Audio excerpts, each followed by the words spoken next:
Hey, Joe Walsh here. Are we going to shut the government down? I got no problem if we do. We'll talk about it when Freedom returns at 5. Good morning, Dan and Amy. Interesting piece in the New York Times over the weekend. A couple of academic eggheads looked at the lessons of the decline in urban crime.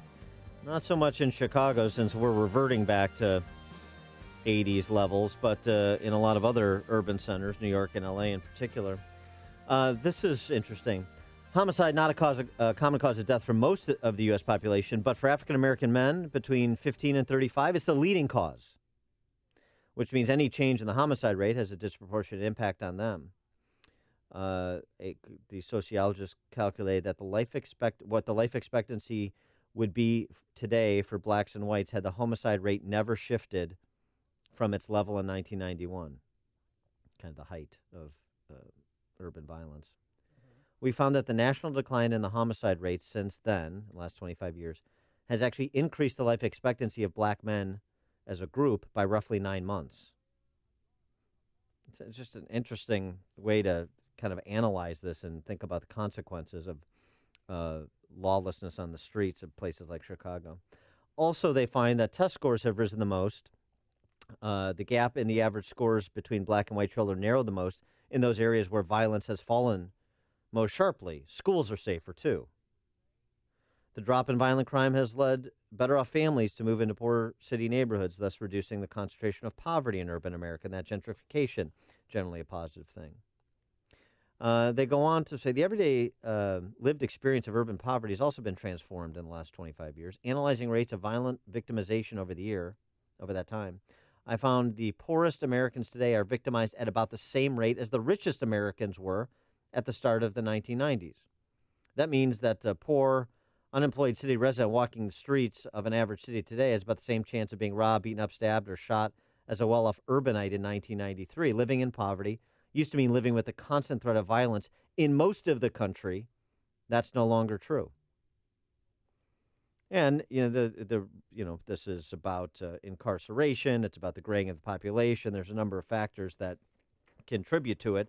But it's interesting just to think about the secondary and tertiary effects, positive effects of a reduction in violent crime, how important it is, and this is why it's the first job of government at every level to provide for the physical security of their constituents, and why Chicago is such an abject failure and the implications are so disastrous as a result of Chicago's failure. For more on this topic, and also we're going to get to the Me Too movement, she wrote a compelling piece in City Journal. We're pleased to be joined by Heather MacDonald, of course, contributing editor for City Journal at Manhattan Institute, and also the author of the bestseller, The War on Cops.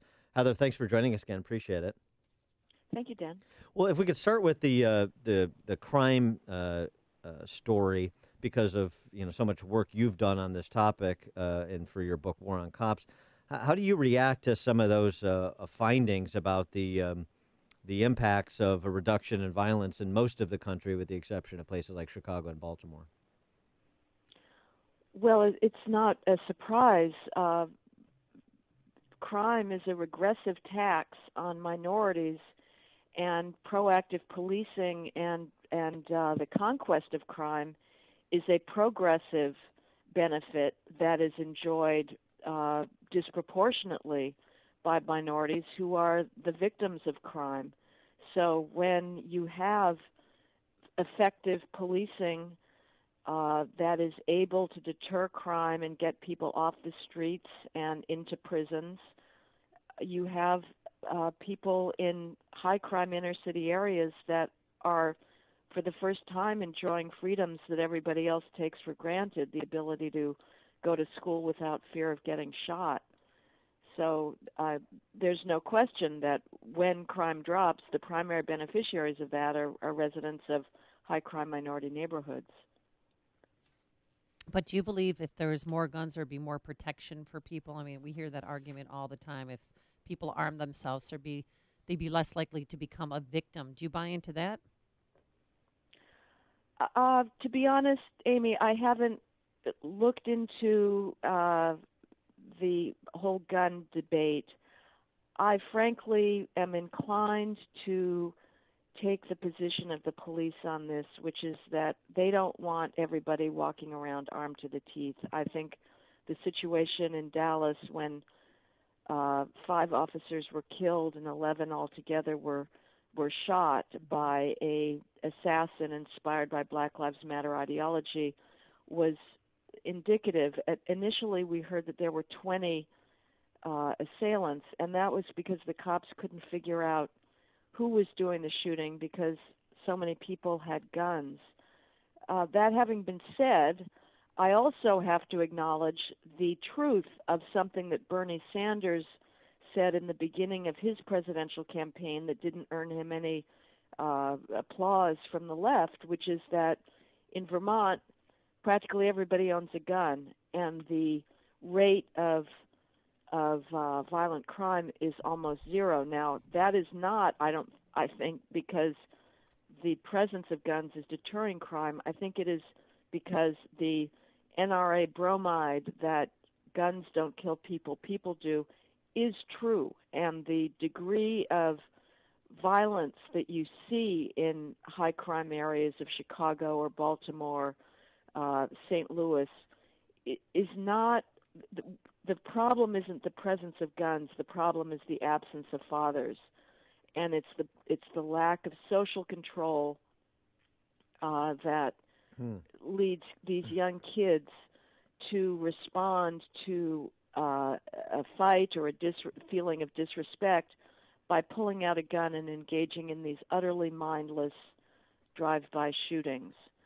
So I'm not sure if everybody was carrying guns in an environment where social controls have broken down and families have broken down to the extent that they have in some neighborhoods, say in Roseland or around Altgeld Gardens or other places on the south and west sides, if that would be a big improvement. Oh boy, the importance of fathers. Don't tell Chris Kennedy that. I wanted, speaking of social factors and constructs and parental character development, your interesting piece on the Me Too movement, policing sexual desire in the City Journal.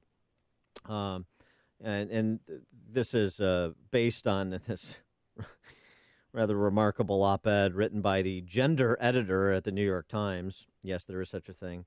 And it also kind of follows the fact pattern of the Aziz Ansari case, this comedian who has now been accused of making a woman feel bad about herself for not reading the physical cues she was giving off on their date, even though they ultimately, got together. Got physical. Yeah, and walk away. It was a bad date. And you write, Heather, about fear, shame, and guilt involved in male-female relations, and that's the only the only feelings I've ever felt after a date. So, fear, shame, and guilt. How can we address that or regulate that? Are we in this binary now where either you're completely absolved or you're terminated and your career is over, and it's all based on whether or not you properly read physical cues? Well, what we're seeing here in situations like the female's response, Grace's response to Aziz, or the ridiculous coupling that I commented on in my piece, is the nervous breakdown of sexual liberation. We had a set of traditional norms that recognized that males and females were different biologically, that those differences are not socially constructed, they're real. There's differences between the male and the female libido. Males tend to desire sex more aggressively. Casual sex leaves them with very little emotional sense of commitment. There's exceptions, obviously, on both sides, but we had a set of norms that recognize these differences and set the default for premarital sex at no for females. And that gave females the power to say yes, but it meant that they didn't have to negotiate a no with every opportune male. It was taken for granted that aggressive move on a male's part would not go forward unless the female actively encouraged it. Now, after sexual liberation, we've reversed that default, and the default for premarital sex, as we saw in the really revolting description of the Aziz encounter, which was a perfectly typical hookup sex, they immediately went into oral sex mode. Clothes were off. It's just amazing. That is now the norm, and it turns out that it is difficult for females to say no, and that is not the fault of the patriarchy, as the Times gender editor said. It's the inevitable fact of sex itself, which is a realm of taboo, of indirection, of uncertainty, mystery, yes, guilt, shame, and fear around it. And many females find themselves saying, well, I just had sex because I didn't want to have to argue with him, or it was just too hard, and, you just do it because, get it over with. This is a situation that would have been unthinkable 60 years ago. But now females are finding they don't necessarily think that the results of sexual liberation, of the hookup culture,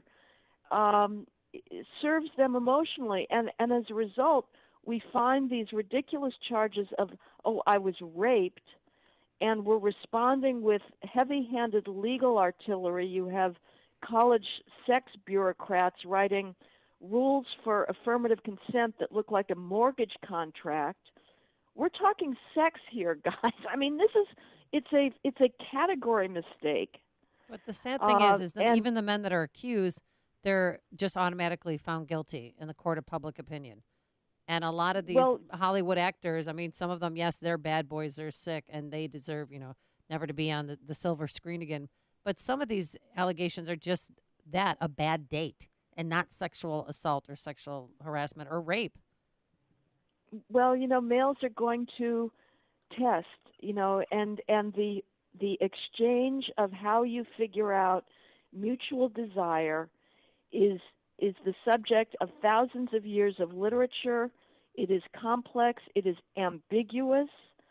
And it's an amazing moment now where females have this seemingly unbridled power to destroy people for if they decide that a sexual advance was unwanted. And what really this is, sexual harassment is not about power. It's about sex. Sometimes power is used to get sex, and sometimes that is illegitimate, illegal, oppressive in the case of, say, the Harvey Weinsteins.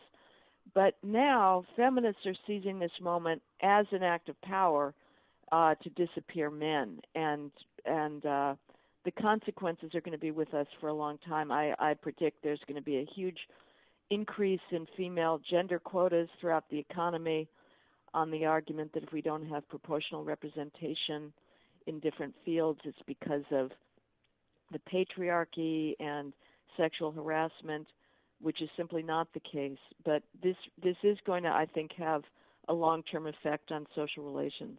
She is Heather MacDonald, contributing editor for City Journal, author of the book, of course, the bestseller, The War on Cops. Her recent column, Policing Sexual Desire, Me Too, #MeToo is Impossible Premise, you can get at city-journal.org. Heather, thanks as always for joining us. Appreciate it.